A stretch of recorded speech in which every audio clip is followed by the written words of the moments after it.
में है और संत रामपाल जी महाराज का ये सत्संग है और यहाँ बहुत सारे लोग और सत्संगी लोग आते हैं।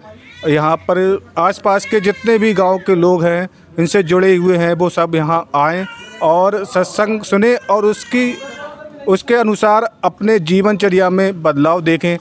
इस सत्संग में आपको दिखाते हैं कि आज इस समय सभी श्रद्धालु बैठे हुए हैं, इधर साइड में बैठे हैं और हमारे साथ हमारे कुछ सत्संगी भी हैं। उनसे बात करते हैं कि सत्संग आखिरकार लोगों को क्यों करना चाहिए। अपना पहला परिचय दीजिए सर।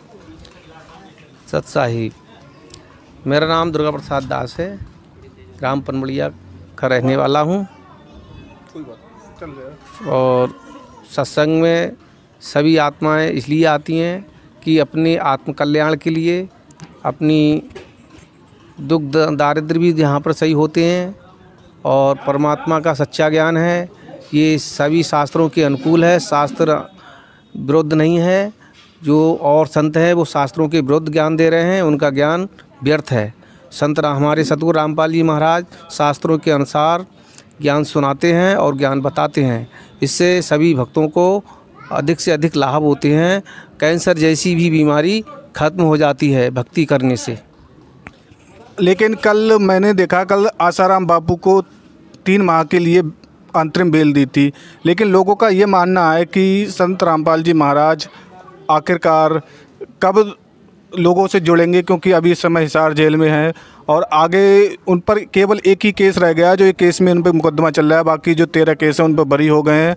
उस पर दर्शकों का रहता है कि अगर संत रामपाल जी अगर बाहर आ जाएं तो उसके अनुयायी, उनके मानने वाले और भी अच्छी संख्या में जुड़ें और लोग उसका लाभ उठाएं। उस बारे में आप क्या कहेंगे? मेरा सभी समाज के लोगों से अनुरोध है, प्रार्थना करता हूं कि हमारे सतगुरु रामपाल जी महाराज से की ज्ञान चर्चा सुने। उसके बाद आप हम जितने भक्त लोग हैं उनकी दिनचर्या देखिए, उनके भाव देखिए। और हम लोग जो हैं बीड़ी सिगरेट तंबाकू को हाथ भी नहीं लगाते हैं। छूने की तो, खाने की तो बात अलग है। हमारे परमात्मा एक ऐसा मिशन तैयार किया है जिसमें 16 मिनट में बिना दहेज के शादी यहाँ करवाई जाती हैं। ना एक पैसा लेना है, ना एक पैसा देना है। मैंने आज देखा कि इसमें सत्संग मैंने भी सुना, उसमें देखा कि संत रामपाल जी ने बहुत सारे वृक्ष भी लगाए जिससे कि हमारे पर्यावरण के लिए शुद्ध हवा हो, और बहुत सारे एम्बुलेंस के लिए योजना भी चल रही है। कोरोना काल में उनने जो सहायता की, और जो कि वो शादी भी कराते हैं, निःशुल्क शादी कराते हैं। जो गरीब परिवार से आते हैं उनके लिए खासकर लाभ होता है। और इस समाज में अधिकतर लोग ये कुरीतियाँ चल रही हैं कि दहेज प्रथा की योजना चालू होती है, लेकिन संत रामपाल जी अपने सत्संग में आने वाले सभी भाई और बहनों की शादी कराते हैं। उस पर थोड़ा और प्रकाश डालिए।